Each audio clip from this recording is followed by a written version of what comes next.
Good afternoon. Last lecture पे हम लोग जो है वो रोटेशनल काइनेटिक एनर्जी के बारे में बात कर रहे थे। ठीक है, हम लोगों ने जो है वो रोटेशनल काइनेटिक एनर्जी की वैल्यू लिखी थी हाफ आई ओमेगा स्क्वायर। ठीक, और फिर उसके बेसिस पे हम लोगों ने जो है वो कुछ क्वेश्चंस भी करे थे। आज हम पहले उन्हीं क्वेश्चंस को आगे लेके चलेंगे। ठीक है, और उसके बाद जो है हम लोग फिर इस चैप्टर का लास्ट टॉपिक पढ़ेंगे जो कि हमारा क्या होगा, रोलिंग मोशन।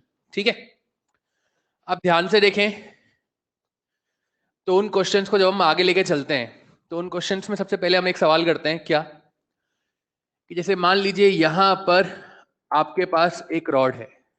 ठीक है, आपके पास एक रॉड है, आपने इसको ऐसे ऊपर से ज्वाइन कर रखा है, मतलब कि यहां से आपने हिंज कर रखा है। ठीक, क्वेश्चन आपसे बोल रहा है कि आपने इसको लोएस्ट पॉइंट पर कुछ एंगुलर वेलोसिटी दी ओमेगा।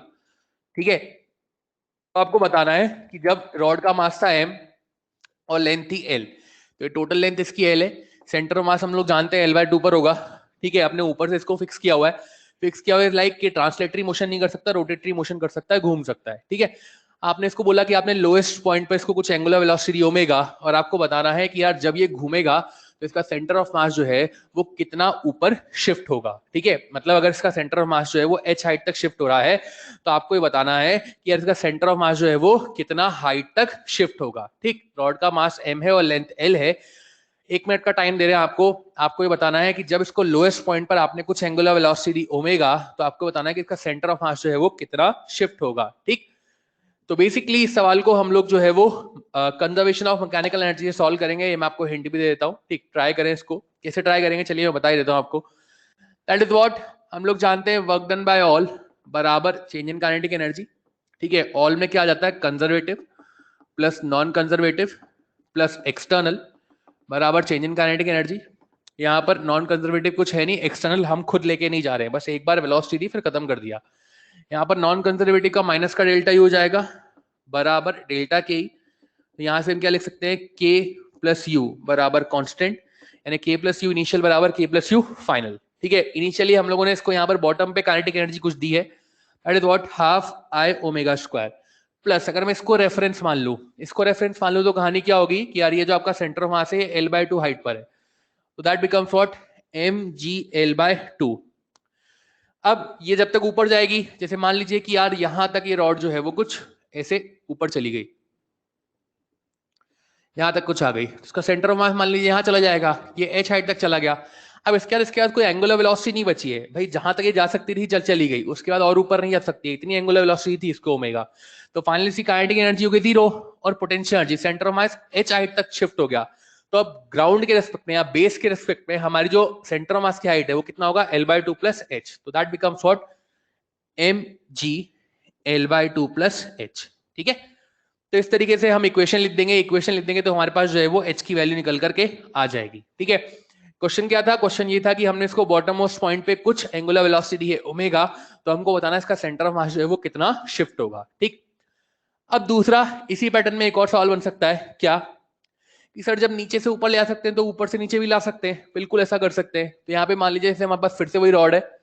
ठीक है, अब की बार हमने इसको जो है वो ऐसे नीचे से हिंज किया हुआ है। ठीक है, रॉड की लेंथ वही l है, मास उसका m है। ठीक है, क्वेश्चन आपसे बोलता है कि आपने इसको ऊपर से छोड़ दिया तो रॉड जो है वो ऊपर से नीचे की तरफ आ रही है, तो आपको बताना है कि at theta angular position, at theta angular position इसकी एंगुलर वेलोसिटी क्या होगी। किसी भी थीटा एंगुलर पोजीशन पे इसकी जो है हमें एंगुलर वेलोसिटी बतानी है। ठीक, फिर हम उसमें थीटा की वैल्यू अलग अलग पुटअप करके उसको अलग अलग लेवल्स पे कैलकुलेट कर देंगे कि जब थीटा 90 डिग्री हो जाएगा तो हमें बताना है कितना होगा, जब ये रॉड पूरी घूम के एग्जैक्टली नीचे आ जाएगी तो थीटा 180 हो जाएगा, तब कितना होगा वो हम कैलकुलेट कर लेंगे। तो पहले हम लोग जो है वो थीटा की फॉर्म में आंसर निकाल रहे हैं। थीटा जो हमें वर्टिकल से कंसिडर करना है, हॉरिजॉन्टल से कंसिडर नहीं करना है, ऐसा क्वेश्चन बोला है। Theta angular position from vertical, और लिख देता हूं मैं यहाँ पर फ्रॉम वर्टिकल। ठीक है, तो हमें बताना है कि यार यहां पर जो है थीटा एंगुलर पोजीशन पे इसकी जो है वो एंगुलर वेलोसिटी कितनी होगी। कुछ नहीं करना, सेम रेफरेंस वही चलेगा कि kinetic energy plus potential energy initial बराबर kinetic energy plus potential energy final, K plus U initial बराबर what, K plus U final. ठीक है, कहानी कैसे चलेगी, ध्यान से देखें कि यहां पर तो सेंटर ऑफ मास होगा। ठीक है, ये इसकी l/2 हाइट है। ठीक है, अब यहां पर मान लीजिए थोड़ी देर बाद जो है वो रॉड कुछ ऐसे आ गई, ठीक है। इसका सेंटर ऑफ मास जो है वो कुछ अब यहां पे आ चुका है, ये H नीचे शिफ्ट हो गया, ठीक। अब यहां पर ध्यान से समझिएगा इस बात को, ये वाला एंगल मैं मान लेता हूं थीटा, ठीक है। ये वाला एंगल मैंने मान लिया थीटा। अब देखो ये वाली हाइट अभी भी, ये वाली जो लेंथ है अभी भी L/2 है, ठीक है। ये वाली लेंथ अभी भी क्या है, L/2। जब मैं इसकी पोटेंशियल एनर्जी लिखने जाऊंगा तो मुझे ये वाली हाइट चाहिए, तो ये मैं कैसे निकालूं? देखिए मैं कर रहा हूं, मैं इस ट्राइंगल को बाहर लेकर के आ रहा हूं, कैसे, ध्यान से देखिएगा। ये मेरे पास L/2, ये एंगल मेरे पास है थीटा, ठीक है। मुझे ये वाली हाइट चाहिए, तो मैं कैसे निकाल रहा हूं ये वाली हाइट? ध्यान से देखें कि ये वाला मेरे पास L/2 है, ये थीटा है, मुझे ये वाली हाइट चाहिए। तो बेसिकली अगर मैं यहां से देखूं, ध्यान से देखें, समझे इस बात को, कि अगर मैं ग्राउंड के रेस्पेक्ट में देखूं, ग्राउंड के रेस्पेक्ट में जो ये वाली हाइट है, ये कितना हो जाएगा मेरे पास, L/2 माइनस एच। पर लाइक एच मैंने क्वेश्चन में अपनी मर्जी से माना है, एच क्वेश्चन ने दिया नहीं था, एच मैंने अपनी मर्जी से माना है, तो मुझे एच को हटाना पड़ेगा इन टर्म्स ऑफ गिवन वैल्यूज। तो वैसे तो ये हाइट L/2 माइनस का एच है, पर मुझे क्वेश्चन ने एच दिया थोड़ी ना है, तो इसको हटाना है। कैसे हटाना है? ध्यान से देखें कि यार ये एंगल है, एंगल के सामने क्या होता है, परपेंडिकुलर। ये क्या हो जाएगा हमारे पास, बेस, और ये क्या हो जाएगा हमारे पास, हाइपोटेनस। बेस और हाइपोटेनस को रिलेट कौन करता है, कॉस थीटा। तो मेरे पास कितना हो जाएगा, cos theta equals to base upon hypotenuse, यानी कि L/2 माइनस का एच अपॉन L/2। यहाँ से L/2 माइनस का एच, ये कितना हो जाएगा हमारे पास, ध्यान से देखिए, L/2 माइनस का एच, ये जाएगा हमारे पास L/2 कॉस थीटा, ठीक है। तो यहाँ से मेरे पास अब ये हाइट आ चुकी है L/2 minus H, that is equal to what, L/2 cos theta. अब कुछ नहीं करना आपको, आपको सारी वैल्यूज लिखनी है, kinetic energy plus potential energy initial बराबर kinetic energy plus potential energy final. एक बार लिखने की कोशिश करेंगे, ठीक है। आपको सारी सिचुएशंस पता है, आपको टॉप मोस्ट पॉइंट से आपने जो है वो रॉड को छोड़ा था, ठीक। सारी वैल्यूज आपके सामने लिखी हुई है, एक बार लिखने की कोशिश करेंगे, नहीं बन पाता है तो फिर हम लोग दोबारा स्टार्ट करेंगे। देखिए सिंपल, ये अब हमारे लिए रॉड नहीं रह गई है, ठीक है। इट्स लाइक हमने एक पार्टिकल को ड्रॉप करना है बस, और कुछ नहीं करना, ठीक है। बहुत इजीली चीजें हैं, तो देख के घबराना नहीं है, आप आराम से लिख सकते हैं। कैसे? देखिए मैं आपको बता देता हूं कि हमने इसको ऊपर से छोड़ा, तो इट्स लाइक ड्रॉप किया, तो लाइक काइनेटिक एनर्जी इनिशियल तो हम लोग 0 लिख देंगे। पोटेंशियल एनर्जी कैसे लिखेंगे, that would be equals to mgL/2 बराबर काइनेटिक एनर्जी फाइनल, फाइनली कुछ ना कुछ काइनेटिक एनर्जी आ जाएगी, that is equal to what, half I omega square, ठीक है, प्लस पोटेंशियल एनर्जी फाइनल, तो कितना हो जाएगा हमारे पास, mgh, और h की वैल्यू कितनी, mgL/2 minus h, L/2 minus h की वैल्यू कितनी है, L/2 cos थीटा। तो बस कितना हो जाएगा, mgL/2 cos थीटा। मेरा टास्क क्या है, यहां से मुझे ओमेगा निकालना है। ध्यान से देखें मैं इसको सॉल्व कैसे कर रहा हूं, कि पहले तो मैं ओमेगा वाली टर्म को एक तरफ छोड़ रहा हूं और बाकी सारी टर्म्स को एक तरफ लेकर के आ रहा हूं। कैसे? ध्यान से देखें कि यहां पर मैं लिखा mgL/2 minus mgL/2 cos theta बराबर हाफ आई ओमेगा स्क्वायर। इसमें से mgL/2 कॉमन ले लेंगे, यहां से mgL/2 1 माइनस cos थीटा बराबर हाफ आई बोले तो moment of inertia, moment of inertia किसके रेस्पेक्ट में लिखेंगे, यहां पर कॉर्नर के रेस्पेक्ट में, तो दैट वुड बी ml² 3। तो कितना लगा मेरे पास, ml² 3, और ये ओमेगा स्क्वायर, m से m चला गया, एक l से एक l चला गया, ठीक है।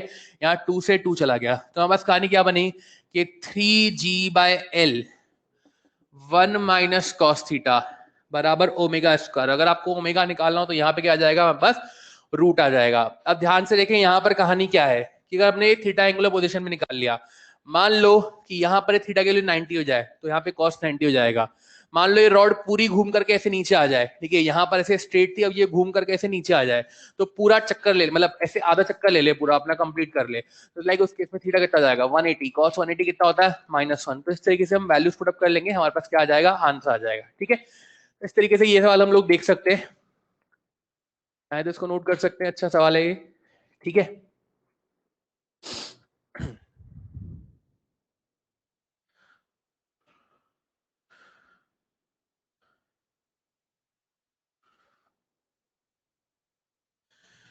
अब एक और सवाल देखते हैं हम लोग, ध्यान से देखें।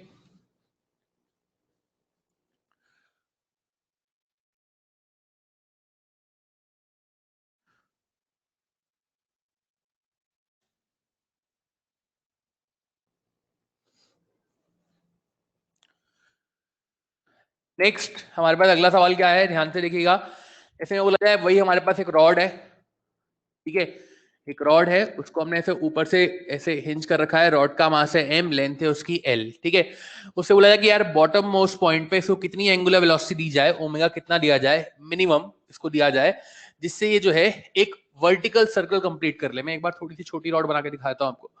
ये ऐसे हो गया, ये ऐसे हो गया, ठीक है, मास m और लेंथ l। बोला कितना ओमेगा इसको दिया जाए कि जिससे आपके सिस्टम में जो है ये एक वर्टिकल सर्कल जो है ऐसे कंप्लीट कर ले, कितनी इसको मिनिमम ओमेगा जो है वो दी जाए, ठीक है।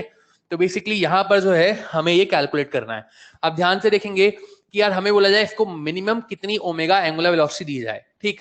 तो लाइक वही काम करना है आपको, क्या, kinetic energy plus potential energy initial बराबर kinetic energy plus potential energy final. सारी वैल्यूज आपके सामने है, एक बार आप चाहें तो इसको सॉल्व कर सकते हैं बहुत आराम से, कोई इशू नहीं है। Kinetic energy plus potential energy initial बराबर kinetic energy plus potential energy final. सारी वैल्यूज आप लिख सकते हैं, हम पिछले 2-3 सवालों में इसको देख चुके हैं, आपको सिर्फ वैल्यू पुटअप करनी है। सेंटर ऑफ मास की हाइट देख लीजिए, इनिशियल क्या है, फाइनल क्या है, उसके हम लोग पोटेंशियल एनर्जी लिख लेंगे। इनिशियली काइनेटिक एनर्जी कितनी है, फाइनल काइनेटिक एनर्जी कितनी है, वो हम लिख लें, तो उसके बाद हमारे पास आंसर आ जाएगा।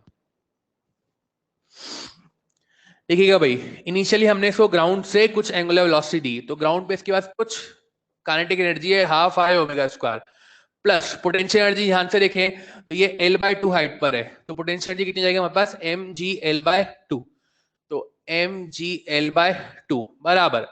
फाइनली देखिए, तो फाइनली ये कुछ यहां पर आ जाएगा इसका सेंटर ऑफ मास, तो that would B L plus L/2। तो फाइनली पोटेंशियल एनर्जी कितनी हो गई, दैट वुड बी 3mgL/2। तो हमने यहाँ पे लिखा 3mgL/2, और जस्ट कंप्लीट कराना है, तो फाइनली हम लोग मैक्सिमम हाइट के पॉइंट पर इसके पास कोई काइनेटिक एनर्जी कंसीडर नहीं करेंगे, तो मैक्सिमम हमारे पास फाइनली काइनेटिक एनर्जी कितनी हो जाएगी, 0, ठीक है। अब बस कहानी खत्म, तो हाफ आई कितना हमारे पास, that would be ml²/3 omega square plus mgL/2 बराबर 3mgL/3 mg, सॉरी यहां से m चला जाएगा, उसके बाद एक L चला जाएगा। सॉल्व करना है हमें इसको ओमेगा के लिए, तो हम ओमेगा के लिए इसको इजीली सॉल्व कर सकते हैं, हमारे पास क्या आ जाएगा, यहाँ से ओमेगा का आंसर आ जाएगा, ठीक। तो बहुत आराम से हम क्वेश्चन को सॉल्व कर सकते हैं, ठीक है। रॉड को देख के घबराना नहीं है, आराम से क्वेश्चन सॉल्व कर सकते हैं, कोई इशू नहीं है। बस को सारा का सारा मास सेंटर ऑफ मास में मान लो और सेंटर ऑफ मास की हाइट निकाल लो, तो kinetic energy plus potential energy initial बराबर kinetic energy plus potential energy final. इस तरीके से हम क्वेश्चन को प्रोसीड कर सकते हैं। आगे चलते हैं हम लोग नेक्स्ट, अगला जो हमारे पास टॉपिक है वो क्या है, ध्यान से सुनिएगा।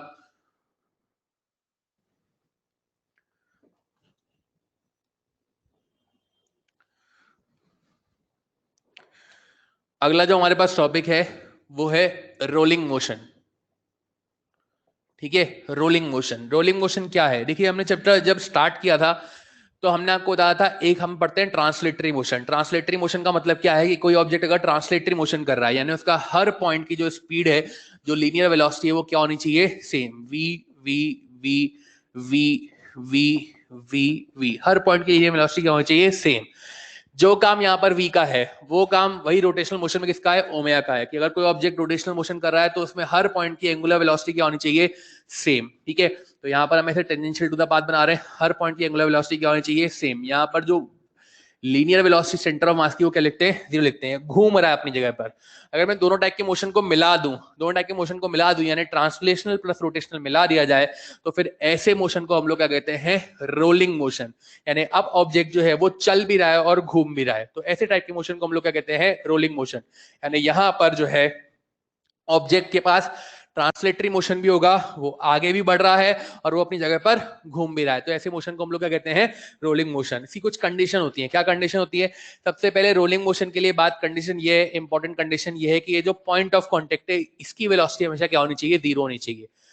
पॉइंट ऑफ कॉन्टेक्ट की जो वेलोसिटी होगी वो क्या होगी, हमेशा 0 होगी, ठीक है। अलग अलग पॉइंट पे मैं इसकी वेलोसिटी आपको बता देता हूँ, जैसे यहाँ पर इसकी लीनियर वेलोसिटी जो होगी वो vcm के बराबर होगी, ठीक है।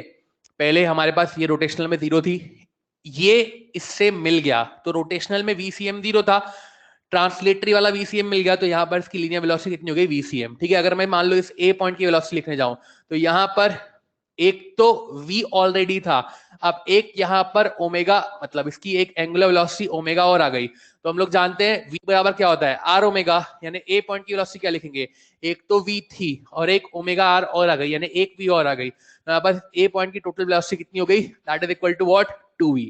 ठीक है, यहाँ पर मान ले एक b पॉइंट है, b पॉइंट सपोज कर लीजिए r/2 हाइट पर है, ठीक, तो एक v तो यहां से आई ट्रांसलेशनल से, और एक हमारे पास v बराबर r ओमेगा वो यहां से मिल गई, तो r कितना है यहाँ पर r/2, so that becomes what v plus r omega divide by 2, तो v प्लस v बाय 2 ये कितना होगा हमारे पास, ये हमारे पास हो गया 3v/2।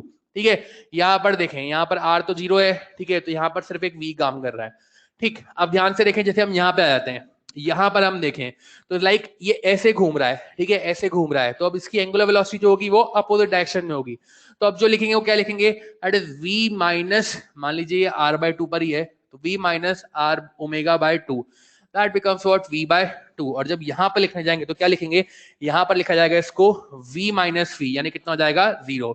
तो बेसिकली हम लोग क्या बोल सकते हैं, अगर हम रोलिंग मोशन की बात करें तो रोलिंग मोशन में जो पॉइंट ऑफ कांटेक्ट होगा, उस पॉइंट ऑफ कांटेक्ट की जो एंगुलर वेलोसिटी होगी, पॉइंट ऑफ कांटेक्ट की जो वेलोसिटी होगी वो क्या होगी, 0 होगी। इट्स लाइक कि यहाँ पर ये काम कर कौन रहा है, यहाँ पर बेसिकली फ्रिक्शन फोर्स की वजह से हो पा रहा है। ठीक है, तो यहाँ पर जो है हम ये भी बोल सकते हैं कि work done by friction force जो है वो हम लोग 0 लिखेंगे। ठीक, अब अगर आप देखें तो बॉटम मोस्ट पॉइंट की जो वेलोसिटी है वो मिनिमम है, ठीक है, ऊपर जाए तो वेलोसिटी धीरे धीरे बढ़ती जा रही है, टॉप मोस्ट पॉइंट की वेलोसिटी क्या है, मैक्सिमम, तो बॉटम मोस्ट पॉइंट की मिनिमम है और टॉप मोस्ट पॉइंट की क्या है, मैक्सिमम, तो इस तरीके से ये नीचे से ऊपर जाने पर जो है वो बढ़ती जा रही है। ठीक है, अच्छा, अब यहाँ पर और क्या सवाल बन सकते हैं, जैसे हमने ये तो कुछ स्टैंडर्ड पॉइंट पे निकाल लिया, ये इसी लाइन पे जो पॉइंट थे ए बी सी डी करके निकाल लिया, अब मान लो कोई थीटा एंगुलर पोजीशन दे दी जाए और थीटा एंगुलर पोजीशन पे हमसे बोला जाए कि यार इसकी वेलोसिटी बताओ, तो हम लोग कैसे निकालेंगे, ध्यान से सुनिएगा, कोई भी थीटा एंगुलर पोजीशन, ठीक है, तो उस पर हमें वेलोसिटी निकालनी है। इतना तो पता लग गया कि यहाँ पर दो वेलोसिटी होंगी, एक तो लीनियर मोशन की वजह से यानी ट्रांसलेटरी मोशन की वजह से और एक रोटेशनल मोशन की वजह से। ठीक है, तो अगर मान लो कि मुझे थीटा एंगुलर पोजीशन पे जो है कोई वेलोसिटी निकालनी है तो मैं कैसे निकालूंगा, इट्स लाइक जैसे मान लीजिए यहां पर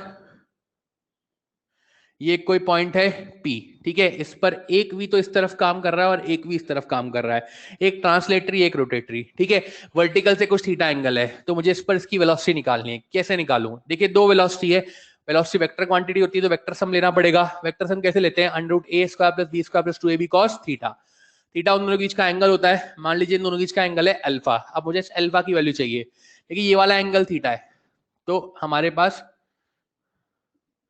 ये वाला एंगल भी कितना हो जाएगा, थीटा। अच्छा, दूसरी कहानी सुनिए कि यहां पर हमारे पास देखो ये टोटल एंगल 90, तो ये वाला एंगल थीटा, तो ये वाला कितना हो गया हमारे पास, ये वाला एंगल हो गया 90 माइनस थीटा। अच्छा, उसके बाद यहां पर देखें तो ये टोटल एंगल 90 होता है भाई, ये रेडियस है और ये टेंजेंट है, तो ये टोटल एंगल 90, ये एंगल, एक सेकेंड, ये एंगल हमने 90 माइनस थीटा बनाया, तो ये वाला एंगल कितना हो गया, थीटा। ठीक है, अब देखो कि यहां पर ये पूरा एंगल 180, ये थीटा, तो ये अल्फा कितना हुआ 180 माइनस थीटा, तो इस तरीके से हम इसको लिख सकते हैं, तो ये अल्फा कितना हो गया हमारे पास, अल्फा हो गया हमारे पास 180 माइनस थीटा। ठीक है, दोबारा देख लीजिए, ये वाला थीटा तो ये वाला भी थीटा।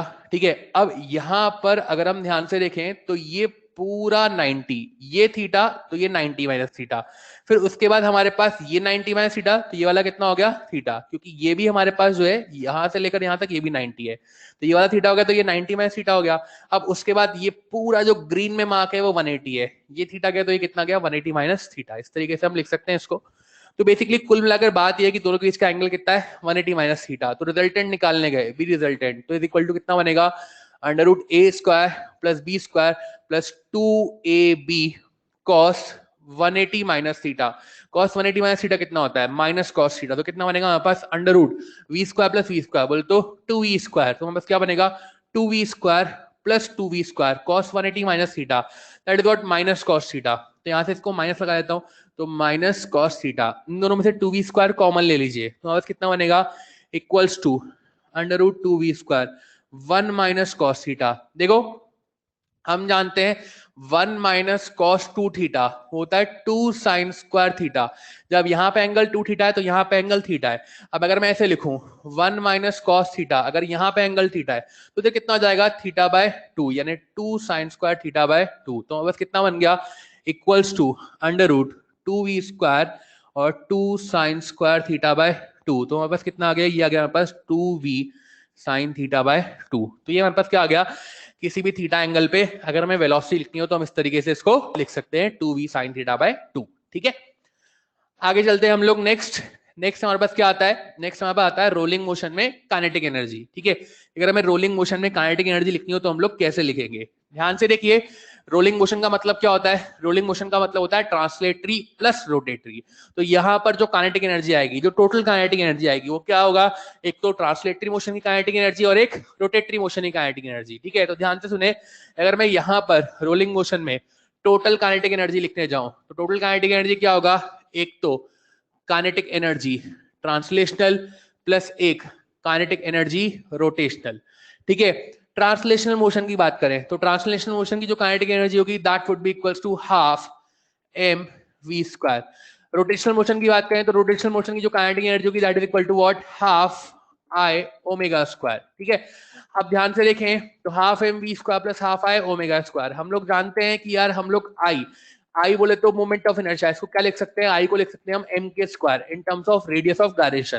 तो half M V square plus half M K square. ठीक है, और ओमेगा क्या लिख सकते हैं वी बाय आर। तो ओमेगा स्क्वायर क्या बन गया V square upon R square.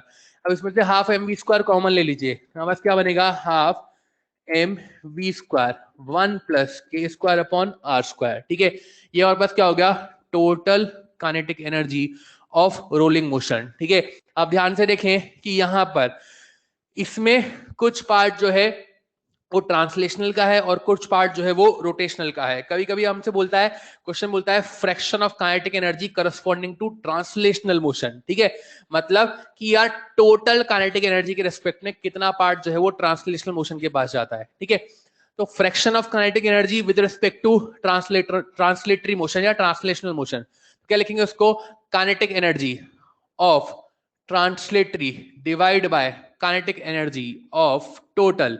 Translatory motion की काइनेटिक एनर्जी कितनी होती है, half M V square. Total कितनी होती है, half M V square 1 plus K square upon R square. Half M V square से हाफ एम वी स्क्वायर चला गया, that becomes 1 upon 1 plus K square upon R square. अगर मान लो यही चीज आपसे पूछ ले काइनेटिक एनर्जी टोटल, या मैं से बोल दूं kinetic energy rotational upon kinetic energy total. Rotational kinetic energy कितनी होती है, half I omega square. Total कितनी होती है, half M V square 1 plus K square upon R square. I कितना होता है, आई होता है हमारे पास एम के स्क्वायर, और ओमेगा कितना होता है हमारे पास वी बाय आर। ध्यान से देखें क्या बनेगा हमारे पास, ये बनेगा हाफ, हाफ से आप तो चला ही गया, चलो ठीक है, आई को लिख देते हैं एम के स्क्वायर, ओमेगा क्या बन जाएगा वी अपॉन आर, तो वी अपॉन आर का whole square divide by M V square 1 plus K square upon R square. यहाँ से एक m से m चला गया, यहाँ पर v स्क्वायर से v स्क्वायर चला गया, तो K square upon R square upon 1 plus K square upon R square. ठीक है, अब सर ये K square upon R square की वैल्यू कैसे निकालेंगे, ठीक है, ध्यान से सुनिए कैसे निकालेंगे। जैसे हम बात करते हैं रिंग, ठीक है, जैसे हमारे पास रिंग है, तो रिंग के लिए अगर हम बात करें तो रिंग के लिए जो ज्योमेट्रिकल एक्सिस होती है उसके लिए मोमेंट ऑफ इनर्शिया कितना होता है, वो होता है mr स्क्वायर। ठीक है, उसको m के स्क्वायर के बराबर कर दो, m से m चला गया, तो यहाँ से K square upon R square ring के लिए कितना हो गया हमारे पास 1। अगर मैं बात करूं डिस्क, तो डिस्क के लिए होता है हमारे पास mr स्क्वायर बाय 2 बराबर व्हाट m के स्क्वायर, m से m चला गया, यहाँ से K square upon R square कितना हमारे पास 1/2। ठीक है, अच्छा फिर मैं बात करता हूँ, मान लीजिए कि मैंने लिखा है यहाँ पर सॉलिड स्फीयर। के लिए जो मोमेंट ऑफ इनर्शिया होता है वो होता है 2/5 mr स्क्वायर बराबर व्हाट m के स्क्वायर, m से m चला गया, तो यहाँ से हमारे पास कितना आया के स्क्वायर अपॉन आर स्क्वायर बराबर 2/5। ठीक है, मान लीजिए यहाँ पर मैं होलो स्फीयर के लिए लिखूं, होलो स्फीयर के लिए कितना होगा 2/3 mr स्क्वायर बराबर m के स्क्वायर, m से m चला गया, तो यहाँ से K square upon R square बराबर कितना होगा 2/3। तो रेस्पेक्टिवली वहां पर वैल्यू पुट अप की जा सकती है। वैल्यू पुट अप कर लेंगे तो हमारे पास क्या आ जाएगा, आंसर आ जाएगा। ठीक है, तो इस तरीके से हम क्वेश्चन को प्रोसीड कर सकते हैं जब भी हमें क्वेश्चन पूछा जाए। परसेंटेज में भी पूछा जा सकता है तो मल्टीप्लाई बाय 100% कर देंगे, हमारे पास क्या आ जाएंगे, आंसर आ जाएंगे। ठीक है, इस तरीके से वैल्यूज है, हम लोग देख सकते हैं इनको। ये क्या है हमारे पास, रोलिंग मोशन की kinetic energy, total kinetic energy. ठीक है, आपके सामने लिखा हुआ है, एक मिनट देख लीजिए 20।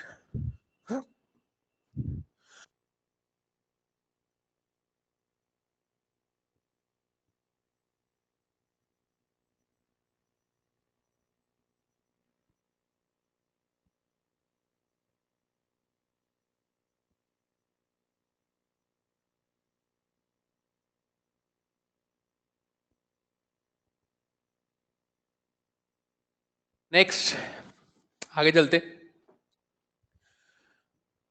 अब इसके बाद जो हमारे पास अगला टॉपिक आता है वो क्या आता है, rolling motion on an inclined plane. ठीक है, नेक्स्ट हमारे पास टॉपिक आता है वो आता है rolling motion on an inclined plane. कैसे लिखते हैं, ध्यान से देखिए। Rolling motion on an inclined plane. ठीक है, बेसिकली यहां पर मान लीजिए हमारे पास एक इंक्लाइंड प्लेन है, इसका एंगल ऑफ इंक्लाइनेशन थीटा। ठीक है, इस इंक्लाइंड प्लेन की जो लेंथ है वो कुछ मान लीजिए एल है। ठीक है, और हाइट हम लोगों ने मान ली क्या है, एच। ठीक, यहां पर हमारे पास एक एम मास का ऑब्जेक्ट रखा हुआ है।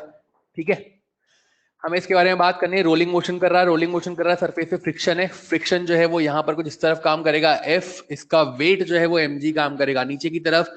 ये वाला एंगल थीटा है तो ये वाला भी थीटा हो जाएगा, इसका ये वाला कंपोनेंट होगा कुछ mg cos थीटा, और ये वाला कंपोनेंट होगा कुछ mg sin थीटा।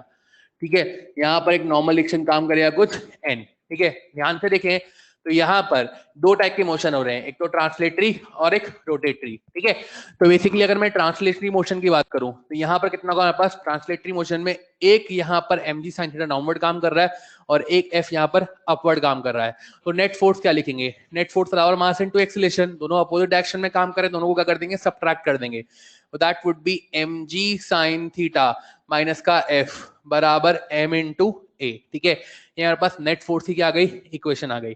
अब यहाँ पर तो घुमा कौन रहा है, यानी रोटेटरी टॉर्क कौन प्रोवाइड कर रहा है, वो प्रोवाइड कर रहा है फ्रिक्शन फोर्स। ठीक है, तो हम जानते हैं टॉर्क, टॉर्क बराबर क्या होता है, force into perpendicular distance, perpendicular distance कितनी है r, तो f इंटू आर। और टॉर्क क्या होता है, टॉर्क होता है हमारे पास I इंटू अल्फा। ठीक है, जनरल फॉर्मूला है। अब अल्फा, अल्फा बोले तो एंगुलर एक्सीलरेशन, इसको हम क्या लिखते हैं, इसको हम लिखते हैं a बाय आर। ठीक है, अच्छा अब ध्यान से देखें यहाँ से कितना हो जाएगा हमारे पास, f इंटू आर बराबर आई ए अपॉन आर। तो यहां से हमारे पास f क्या बनेगा, f बनेगा आई ए अपॉन आर स्क्वायर। ठीक है, अच्छा अब यहां पर मैं इस f की वैल्यू जो है ऊपर इस इक्वेशन में पुटअप कर देता हूं तो मेरे पास क्या बनेगा, ध्यान से देखिएगा कि that is equal to mg sin theta minus I A upon R square बराबर m इंटू ए। ये टर्म इधर जाएगी तो क्या हो जाएगी, पॉजिटिव। तो बस कितना बना, mg sin थीटा बराबर m into A plus I A upon R square. आप इन दोनों में से ए कॉमन ले सकते हैं, अब बस कितना बनेगा, बराबर ए m प्लस आई की वैल्यू क्या लिख सकते हैं, एम के स्क्वायर। तो हमने लिख दिया M K square upon R square, m से m चला जाएगा। ठीक है, मतलब ये m कॉमन लेके हम लोगों ने काट दिया है यहाँ पर। यहाँ से कितना बनेगा हमारे पास, ये बचेगा g sin थीटा बराबर a 1 plus K square upon R square. यहाँ से a की वैल्यू कितनी हो गई, g sin theta upon 1 plus K square upon R square. तो ये हमारे पास क्या आ गया, ये हमारे पास आ गया इस rolling motion on an incline plane के अंदर जो एक्सेलरेशन है वो, यानी कि टेंजेंशियल एक्सेलरेशन हमारे पास a की वैल्यू आ गई। ठीक है, और इसमें से हम और बहुत सारी चीजें कैलकुलेट कर सकते हैं। कैसे कि यार इसको ऊपर से नीचे आने में टाइम कितना लगेगा, ये ऊपर से नीचे आएगा तो उसकी बॉटम मोस्ट पॉइंट पे वेलोसिटी कितनी होगी, ये सारी बातें हम लोग कैलकुलेट कर सकते हैं। कैसे कैलकुलेट करेंगे, इक्वेशन ऑफ मोशन की हेल्प से। कैसे, ध्यान से देखिएगा कि यहां पर सबसे पहले अगर मैं बात करूं कि यार हमारे पास ये कुछ ऐसे इंक्लाइंड प्लेन था, ये एल है, ये थीटा है, ये एच है। ठीक है, मैं बोलता हूं इसको ऊपर से नीचे आने में टाइम कितना लगेगा। टाइम कैसे निकालते हैं, एस बराबर U T plus half A T square. ठीक है, यहां पर यू तो कितना है, 0।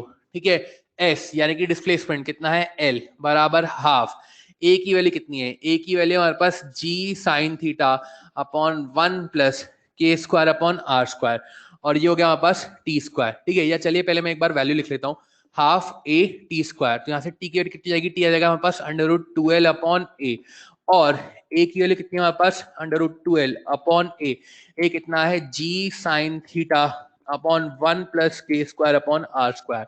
अब ध्यान से देखें कि यहाँ पर इस ट्राइंगल में अगर मुझे साइन थीटा लिखना हो तो साइन थीटा कितना कैसे लिख सकते हैं, परपेंडिकुलर अपॉन हाइपोटेनस। ठीक है, तो कितना हो जाएगा h बाय एल।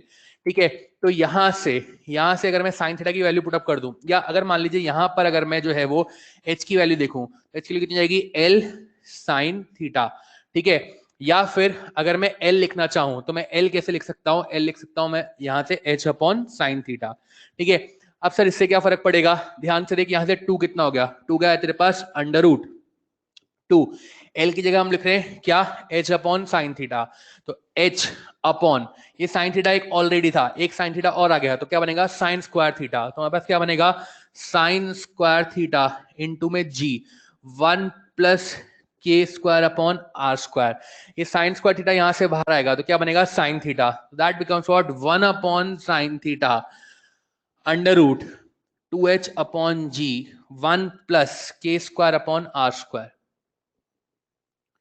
ठीक है, हम इसको ऐसा लिख सकते हैं। सर क्या फर्क पड़ा इससे, ध्यान से देख भैया कि यार बेसिकली यहाँ पर रोलिंग मोशन क्यों हुआ, मतलब ये ऑब्जेक्ट घूमा क्यों।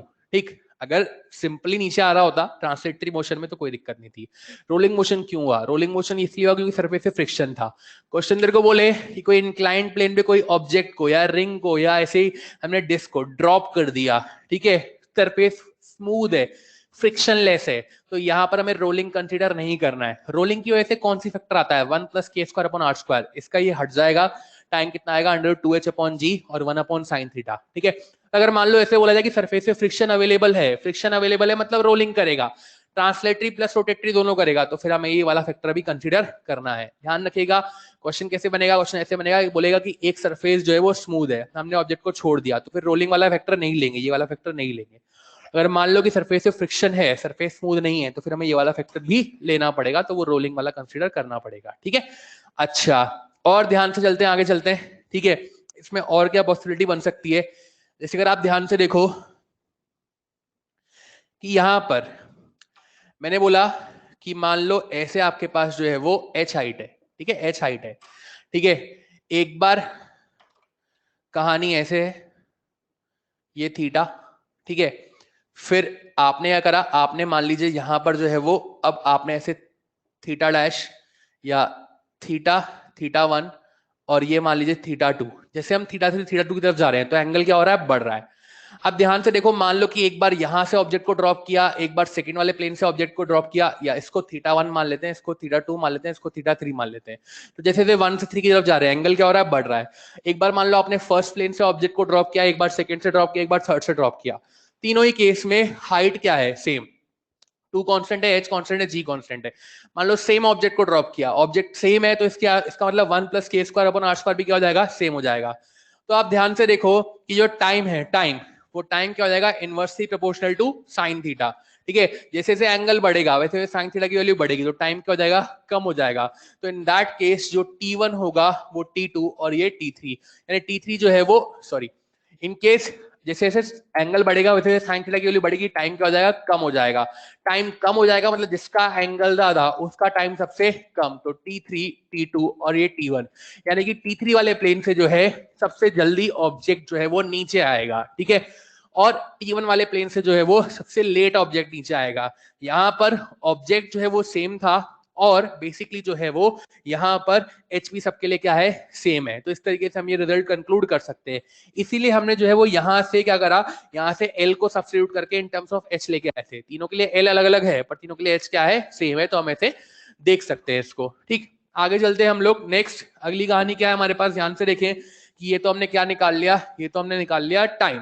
ठीक है, कि ऊपर से नीचे आने का टाइम कितना लगेगा। ठीक है, अब सपोज करो, मान लो कि हमसे ये बोला जाए कि ऊपर से नीचे आने में बॉटम मोस्ट पॉइंट पे इसकी वेलोसिटी कितनी होगी, यहाँ पे बॉटम मोस्ट पॉइंट पे इसकी वेलोसिटी कितनी होगी, तो कैसे निकालेंगे। देखिए बॉटम मोस्ट पॉइंट पे वेलोसिटी कैसे निकालेंगे, it's equals to what, v square equals to u square plus 2a h। ऊपर से ड्रॉप किया है, यानी इनिशियल वेलोसिटी कितनी है 0। तो v square equals to 2, a की वैल्यू कितनी है g sin theta upon 1 plus K square upon R square. ठीक है, ये हमारे पास कितना हो गया, ये हमारे पास हो गया a। अब s कितना हमारे पास l, तो हमारे पास कितना हो गया under root 2gl sin theta 1 plus K square upon R square. ठीक है, ये हमारे पास क्या हो गया, ये हमारे पास हो गया बॉटम मोस्ट पॉइंट पे उसकी वेलोसिटी। ठीक है, अब ध्यान से देखिए कि यहाँ पर हम और क्या कर सकते हैं कि बेसिकली यहाँ पर ये जो L साइन थीटा है, ये L साइन थीटा किसके बराबर है, H के बराबर। हमारे पास कितना बन गया, ये हमारे पास बन गया कि 2gh upon 1 plus K square upon R square. तो v कितना आया, v आया under root 2gh upon 1 plus K square upon R square. तो इस तरीके से हम v की वैल्यू भी निकाल सकते हैं।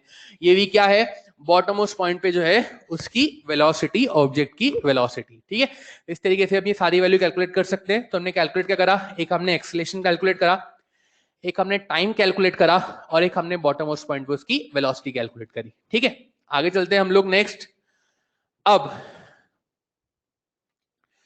कोई हमसे बोल दे कि यार यहां पर जो है ना, यहां पर तुम्हें फ्रिक्शन फोर्स कैलकुलेट करना है। ठीक है, कि सरफेस पे फ्रिक्शन फोर्स कितना काम कर रहा है, तुम्हें वो कैलकुलेट करना है। ठीक है, तो देखिए हम फ्रिक्शन फोर्स कैसे कैलकुलेट करेंगे, ध्यान से सुनिएगा। जैसे यहां पर ये से इंक्लाइंड प्लेन था, ठीक है, ये से सरफेस है, कुछ ना कुछ फ्रिक्शन तो होगा ही सही। ठीक है, तब ये रोल कर रहा है, तो हमें फ्रिक्शन फोर्स की वैल्यू निकालनी है। फ्रिक्शन फोर्स कैसे निकालें, ठीक है, देखिए हम लोग जानते हैं फ्रिक्शन फोर्स जो है वो रिक्वायर्ड हमें टॉर्क प्रोवाइड कर रहा है, तो टॉर्क बराबर कितना होगा एफ इंटू आर। ठीक है, अब हम लोग जानते हैं टॉर्क बराबर क्या होता है, आई इंटू अल्फा। ठीक है, तो एफ इंटू आर बराबर आई इंटू अल्फा। अल्फा को क्या लिख सकते हैं, ए बाय आर। तो एफ इंटू आर बराबर आई ए अपॉन आर। ठीक है, अब ध्यान से देख, मुझे यहां से अगर एफ निकालना है तो एफ बराबर कितना हो जाएगा, आई ए अपॉन आर स्क्वायर। इस ए की वैल्यू कितनी है, ए की वैल्यू है जी sine theta upon 1 plus K square by are square. तो आई कितना हो गया हमारे पास, आई हो गया M K square upon R square. ए की वैल्यू कितनी डाली, जी sine theta upon 1 plus K square by are square. ठीक है, इस तरीके से हम वैल्यू पुटअप कर दिए। अब यहां से ये हमारे पास क्या गया, फ्रिक्शन फोर्स। ठीक है, तो फ्रिक्शन फोर्स कितना हो गया, अब मैं चाहूं तो ये K square upon R square है, मैं चाहूं तो यहाँ पे आर स्क्वायर का एलसीएम ले सकता हूँ, are square plus K square upon R square से आर स्क्वायर चला जाएगा। ठीक है, इसको सॉल्व कर सकते हैं आगे, लाइक ठीक है, कोई दिक्कत नहीं है। ठीक है, हम वैल्यू पुट अप कर लेंगे, इजीली हमारे पास आंसर आ जाएंगे। कोले फ्रिक्शन फोर्स के बाद हमें कोफिशिएंट ऑफ फ्रिक्शन निकालना है। कोफिशिएंट ऑफ फ्रिक्शन कैसे निकालें, कि हम लोग जानते हैं एफ बराबर क्या होता है, म्यू इनटू एन। ठीक है, और एन के लिए कितनी जाएगी, यहाँ पर एन के लिए जाएगी हमारे पास एम जी कॉस थीटा। ठीक है, ये एम जी, ये वाला एंगल थीटा पे कितना लगा हमारे पास, एम जी कॉस थीटा। ठीक है, तो यहाँ पे एन कितना लगा हमारे पास, एन हो जाएगा हमारे पास एम जी कॉस थीटा। तो mu into M G cos theta into equals to M K square upon R square G sine theta upon 1 plus K square upon R square. यहां से देखें ये एम जी चला जाएगा। अब यहां से हम चाहे तो म्यू निकाल सकते हैं, कॉस थीटा को नीचे लेके आए, साइन अपॉन कॉस कितना होता है टैन, तो हमारे पास यहाँ से म्यू कितना आ जाएगा, tan theta K square upon R square divide by 1 plus K square upon R square. ठीक है, तो इस तरीके से हम जो है वो म्यू भी कैलकुलेट कर सकते हैं। हमें लग रहा होगा इतनी देर से हम लोग सिर्फ ये डेरिवेशन पे चल रहे हैं। तो देखो बेसिकली कहानी है क्या, यहाँ पर इस रोलिंग मोशन में प्रिसाइजली आपको जो है वो न्यूमेरिकल ऐसे ही पूछे जाते हैं। आपको जो है वो सारी वैल्यूज ऐसे लिख के दे दी जाएंगी, आपको जो है वो फॉर्मूला पुटअप करने हैं, आपको कैलकुलेशन करके आंसर देना है। क्योंकि आपको फॉर्मूला याद नहीं करने पड़े इसलिए आपको सब कुछ डिराइव करके दिखा रहा हूँ। ठीक है, डायरेक्ट फॉर्मूला भी लिख सकता हूँ, पर लाइक आपको सब कुछ डिराइव करके इसलिए दिखा रहा हूँ क्योंकि आपके पास जो है वो क्वेश्चन में आपको हर फॉर्मूला याद रखने की जरूरत नहीं है। बस एक एक्सेलेरेशन याद रख लीजिए, जी sine theta upon 1 plus K square upon R square, बाकी सारे फॉर्मूला डिराइव किए जा सकते हैं। ठीक है, तो इस तरीके से हम ये चीजें देख सकते हैं। यहाँ पर हमने सब कुछ ऑलमोस्ट कैलकुलेट कर लिया है, एक्सेलेरेशन निकाल लिया, टाइम निकाल लिया, वेलोसिटी निकाल ली, फ्रिक्शन निकाल लिया, कोफिशिएंट ऑफ फ्रिक्शन निकाल लिया, सारी वैल्यूज जो है हमने इंडिविजुअली कैलकुलेट कर ली। अब एक दो सवाल देख लेते हैं इसके ऊपर, ध्यान से देखें सवाल कैसे बनेंगे। हमारे पास एक बार सामने लिखा हुआ है, प्लीज इसको देख लीजिए, ऑब्जर्व कर लीजिए। सवाल हम लोग देख लेते हैं इसके ऊपर।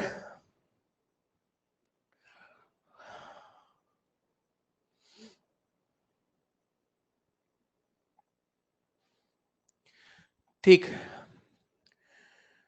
क्वेश्चन हमसे बोल रहा है कि जैसे हमारे पास यहां पर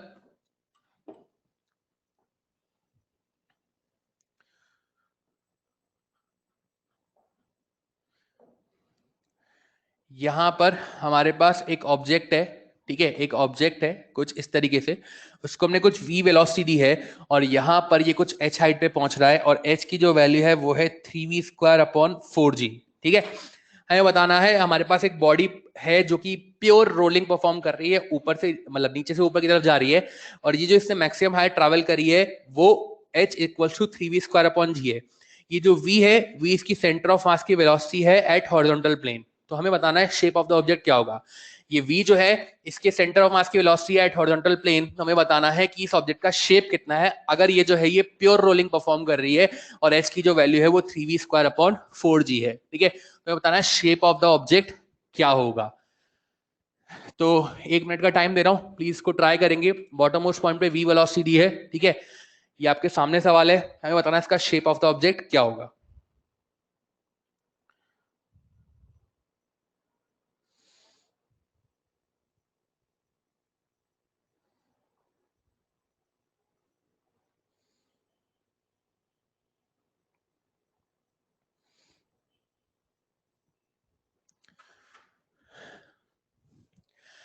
देखिए यहां पर इस सवाल को कैसे डील करेंगे, ध्यान से देखें।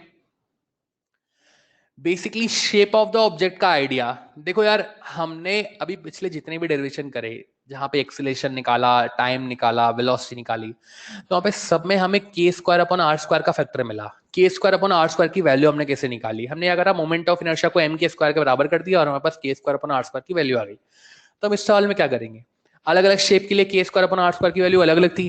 अब हम इस सवाल में क्या करने वाले हैं, इस सवाल में हम लोग जो है यहाँ पर एक बार कंजर्वेशन ऑफ मैकेनिकल एनर्जी लगा करके k² / r² की वैल्यू निकालेंगे। k² / r² की जैसे वैल्यू आएगी हम उसको हमारी स्टैंडर्ड वैल्यू से कंपेयर कर लेंगे, तो हमारे पास क्या आ जाएगा, आंसर आ जाएगा। तो ध्यान से देखिए हमने क्या लिखा, हमने लिखा यहाँ पर kinetic energy plus potential energy initial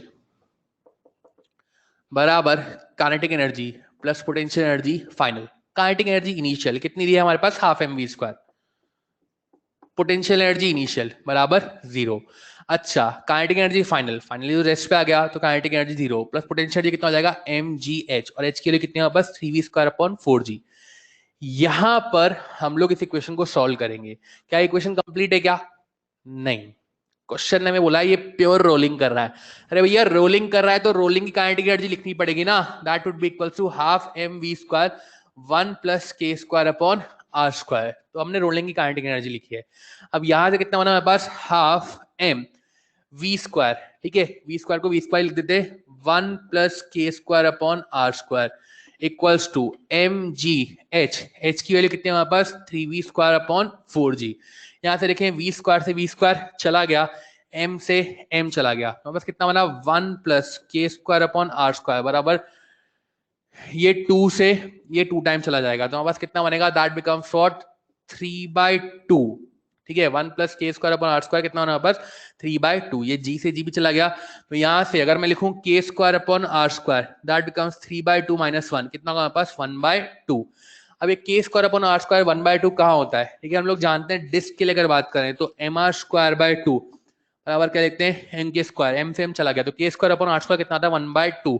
तो k² / r² किसके लिए 1/2 है, डिस्क के लिए 1/2 है, तो इट्स लाइक यहाँ पर ये ऑब्जेक्ट क्या हो सकता है हमारे लिए, डिस्क जो है वो हो सकता है। तो इस तरीके से हम इस क्वेश्चन को प्रोसीड कर सकते हैं। एक सवाल और लिख लेते हैं हम लोग, ठीक है, ध्यान से देखें। और क्या सवाल है हमारे पास, हमको बोला गया है कि हमारे पास in a smooth inclined plane, okay ध्यान से सुनिएगा, in a smooth inclined plane time taken by particle to reach at bottom is 10 second. In a smooth inclined plane time taken by a particle to reach at bottom is 10 seconds, and when same object is dropped along the rough inclined plane from same height and same angle of inclination, time taken by the object to reach at bottom if the particle is ring, disc, solid sphere or hollow sphere, ठीक है। देखिएगा हमें बोला जा रहा है कि हमारे पास दो प्लेन है,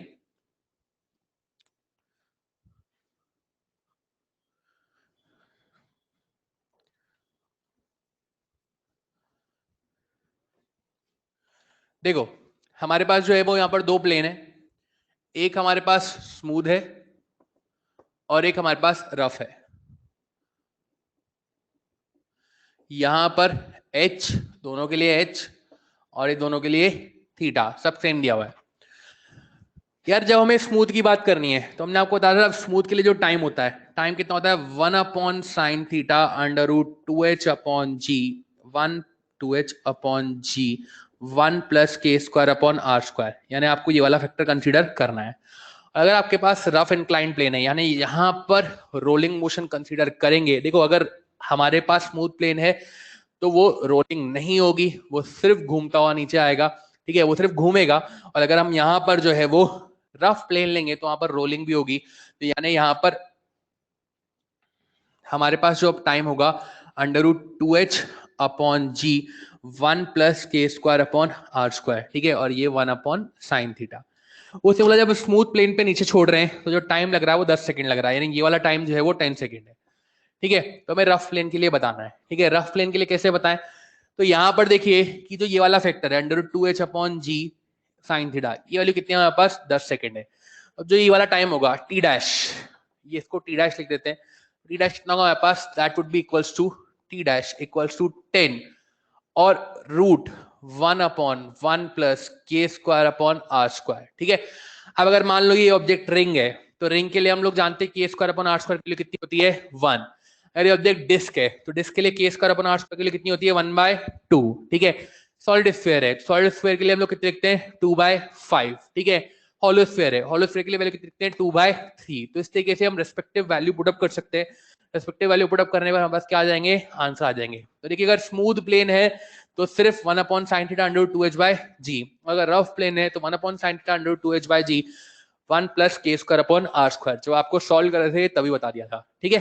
तो इस तरीके से हम वैल्यू देख सकते हैं, हमारे पास आंसर आ जाएंगे। बाकी जितने भी सवाल होते हैं सब फॉर्मुला बेस्ड पूछे जाते हैं, हमें सिर्फ फॉर्मुला में वैल्यू पुटअप करनी है और हमारे पास क्या आ जाएंगे, आंसर्स आ जाएंगे, ठीक है।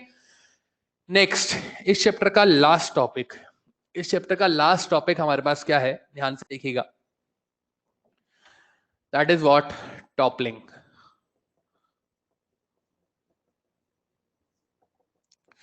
देखिए टॉपलिंग का मतलब क्या है, टॉपलिंग का मतलब इट्स सिंपली लाइक किसी ऑब्जेक्ट को गिराना, ठीक है।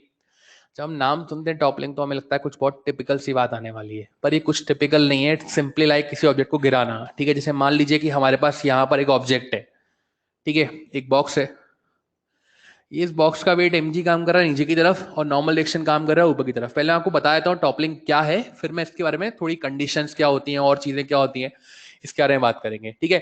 तो इट्स लाइक इसका वेट mg काम कर रहा है नीचे की तरफ, n काम कर रहा है ऊपर की तरफ, ठीक है। यहाँ पर हमने इसको एक फोर्स लगा के दिया F, ठीक है।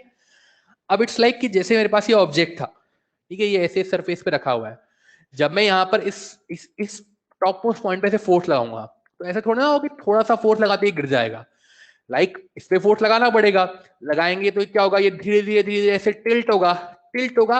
अब अगर मान लो इस पोजीशन में छोड़ दूं तो ये वापस अपनी जगह पे आ गया, ठीक है।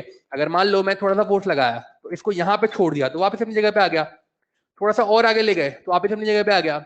एक पॉइंट ऐसा आएगा कि अगर आपने उस पॉइंट को, उस लिमिट को क्रॉस कर दिया तो उसके बाद ये वापस अपनी जगह पे नहीं आएगा, फिर आप चाहे फोर्स हटा लो चाहे कुछ भी कर लो, ये नीचे गिर के ही रहेगा, ठीक। तो अब जब इसका नीचे गिरना, इस तरीके से इसका पलटना, इसको हम लोग क्या कहते हैं, टॉपलिंग कहते हैं। इट्स सिंपली लाइक जैसे मान लीजिए आप अपनी जगह पर खड़े हैं, ऐसे आपने जगह पर खड़े हैं, आप ऐसे झुक रहे हैं, झुक रहे हैं तो लाइक इस सिचुएशन तक अगर आप वापस उठ गए तो आपको कोई दिक्कत नहीं है, थोड़ा और झुके, इस सिचुएशन तक आप वापस ऊपर उठ सकते हैं, कोई दिक्कत नहीं है। पर एक पॉइंट ऐसा आएगा कि अगर आप उससे ज्यादा नीचे झुक गए तो फिर अगर आप चाहें भी सही कि मैं वापस उठ जाऊं तब भी आप वापस नहीं उठ पाएंगे। क्यों? क्योंकि लाइक अब आप जो है वो एक पॉइंट को क्रॉस कर चुके हैं, एक लिमिट को क्रॉस कर चुके हैं, तो उसके बाद लाइक आप पलट जाएंगे, आप गिर जाएंगे। तो इस फिनोमेना को हम लोग क्या कह रहे हैं, टॉपलिंग कह रहे हैं, ठीक है। अब यहाँ पर डायग्रामेटिकली अगर मैं बात करूं तो डायग्रामेटिकली कहानी कैसे चलेगी, डायग्रामेटिकली कहानी ऐसे चलेगी कि अगर आपके सिस्टम में बॉडी के जो वेट की लाइन ऑफ एक्शन है वो इस बेस से बाहर निकल जाए, मतलब इस बेस के बाहर आ जाए, तो इन दैट केस आपके सिस्टम में यहां पर टॉपलिंग कंपलसरी होगी ही होगी। अगर वेट की जो लाइन ऑफ एक्शन है वो आपके इस सिस्टम में बेस से बाहर आ जाए तो इन दैट केस वहां पर टॉपलिंग जो है वो कंपलसरी होगी ही होगी, उसको होना ही पड़ेगा। तो कंडीशन क्या है कि लाइक वेट की लाइन ऑफ एक्शन जो है वो इस बेस के बाहर आनी चाहिए। अच्छा, अब दूसरी बात ध्यान से सुनेंगे।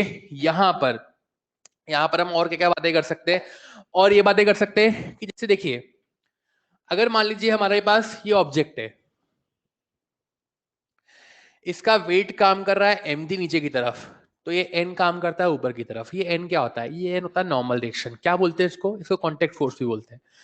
तो यार यहां पर जब ये सरफेस कांटेक्ट में है तो इसका पूरा बॉटम मोस्ट पार्ट कांटेक्ट में है।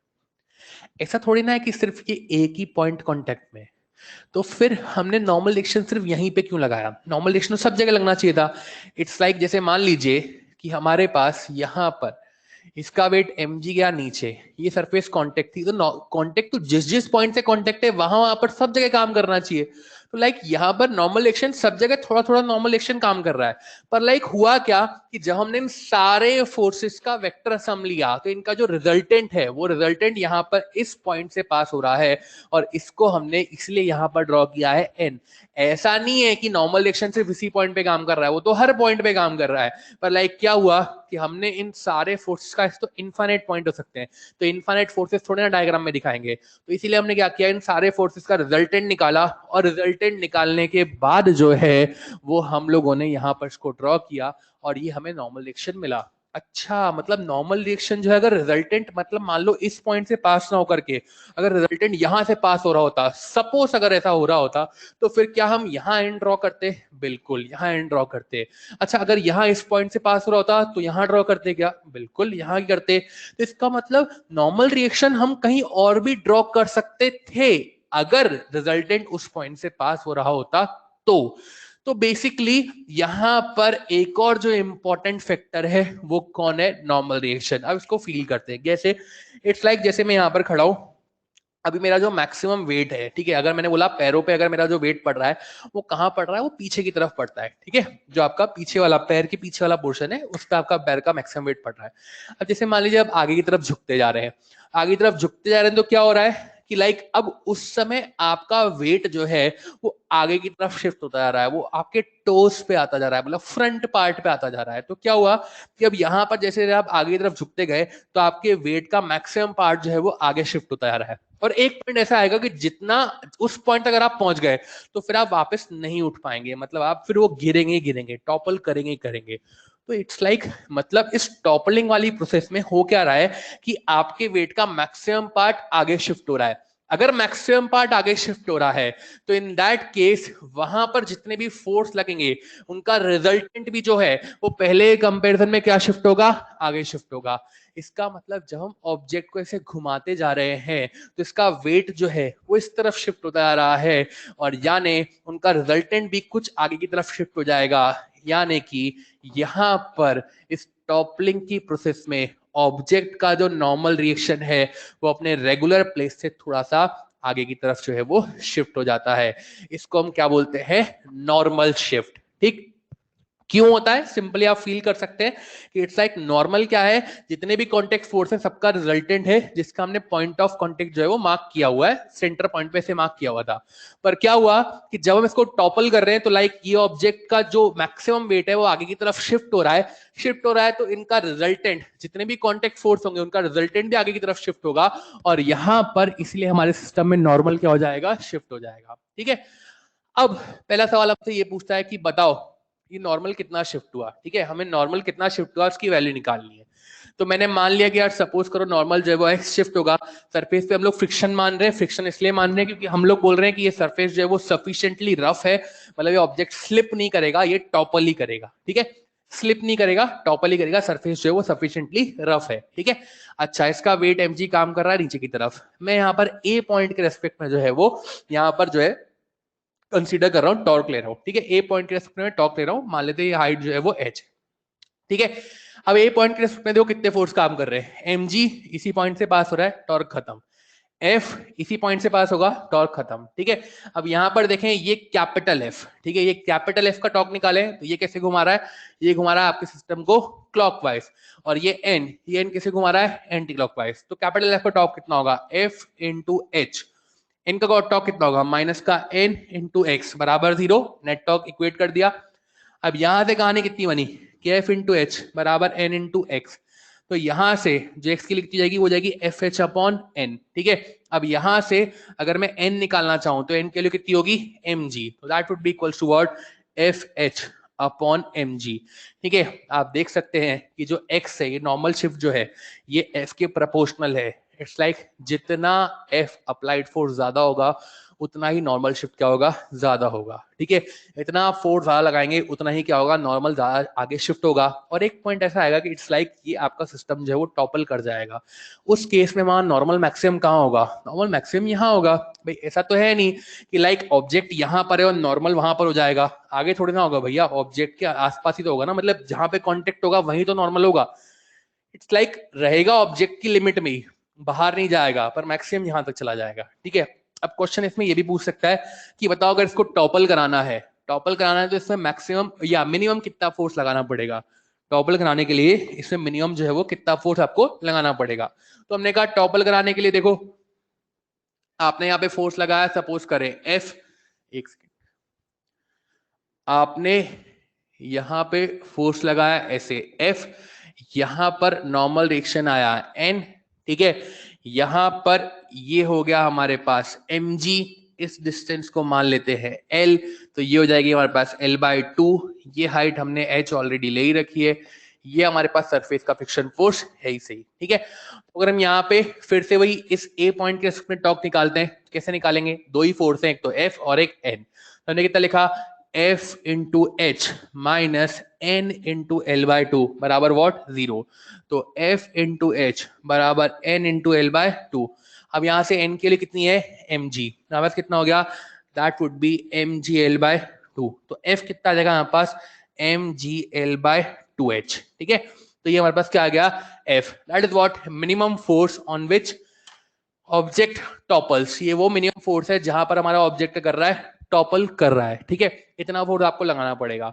अच्छा अगर आप चाहते हैं कि यहां पर स्लिपिंग ना हो, स्लिपिंग ना हो तो आपके लिए जो एफ है वो क्या होना चाहिए, म्यू एन से जो है वो कम होना चाहिए। ये क्या होता है लिमिटिंग फ्रिक्शन, ठीक है। तो स्लिपिंग ना हो इसके लिए कंडीशन होती है ये। तो इस तरीके से हम ये वैल्यूज देख सकते हैं। ये हमारे पास टॉपलिंग है, ठीक। डायरेक्ट सवाल बनते हैं इसके ऊपर, ठीक है।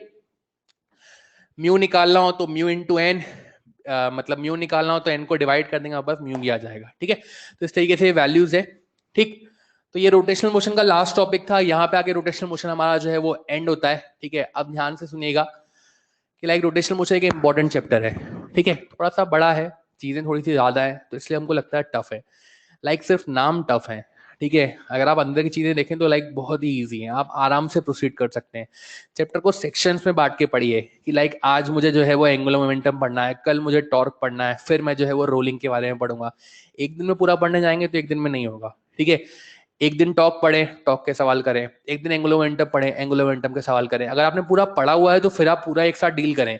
अगर आपको लगता है कि यार मैंने पढ़ा हुआ नहीं है, मुझे धीरे धीरे पढ़ना है, तो आराम से एक दिन मोमेंट ऑफ इनर्शिया पढ़े, एक दिन टॉर्क पढ़े, एक दिन एंगुलर मोमेंटम पढ़े, एक दिन जो है फिर आप मतलब काइनेटिक एनर्जी की तरफ बढ़े, एक दिन फिर जो है आप रोलिंग की तरफ बढ़े, ठीक है। तो इस तरीके से आप धीरे धीरे करके सवाल करेंगे तो आपसे इजीली चीजें बनेंगी। दूसरी इंपॉर्टेंट बात कि आपको मॉड्यूल और पेपर्स, अपने जो पुराने पेपर्स हुए हैं वो पेपर्स एग्जे करने, इतना आप कर लेंगे तो आपके लिए मोर देन सफिशिएंट है। इससे ज्यादा पेपर में कुछ भी नहीं पूछा जाता, ठीक है। मॉड्यूल, क्लास नोट्स और जो आपके पास पेपर्स है वो, सिर्फ इतना आपको करना है, बहुत आराम से चीजें सॉल्व हो सकती हैं। सिर्फ चीजों के नाम टफ है। इट्स लाइक जैसे टॉपलिंग था, तो टॉपलिंग नाम सुन के लगता है पता नहीं कुछ बहुत कॉम्प्लेक्स सी चीज आने वाली है, पर लाइक एक्चुअल में कुछ भी नहीं था, छोटी छोटी सी बातें थी, ठीक है। आप खुद जानते हैं जैसे आप जिस सरफेस पे लीन कर रहे हैं, झुक रहे हैं, तो एक पॉइंट के बाद आप गिरेंगे गिरेंगे ना, ये बात हमको पता है बचपन से, इसी को हम टॉपलिंग नाम दे रहे हैं, ठीक है। तो ये चीजें आपको सारी पता है। कंजर्वेशन ऑफ मैकेनिकल एनर्जी, पहले हम पॉइंट मास के लगा रहे थे, हम ऑब्जेक्ट के लिए लगा रहे हैं, तो ऑब्जेक्ट को भी तो पॉइंट मास मान रहे हैं ना, उसका सारा मास है वो सेंटर मास से कंसीडर कर रहे हैं। तो ये छोटी छोटी सी बातें ध्यान रखेंगे तो क्वेश्चंस बहुत इजीली बनेंगे और पेपर में यही सब पूछा जाता है, ठीक है। तो प्रैक्टिस करें। क्या नेक्स्ट चैप्टर बेटा जो भी होगा वो आपके पास आ जाएगा, क्योंकि अभी अपडेट नहीं है इनकी नेक्स्ट चैप्टर जो है वो कौन सा स्टार्ट होगा, ठीक है। अभी तक ये अपडेट नहीं है, ठीक। चलिए, थैंक यू।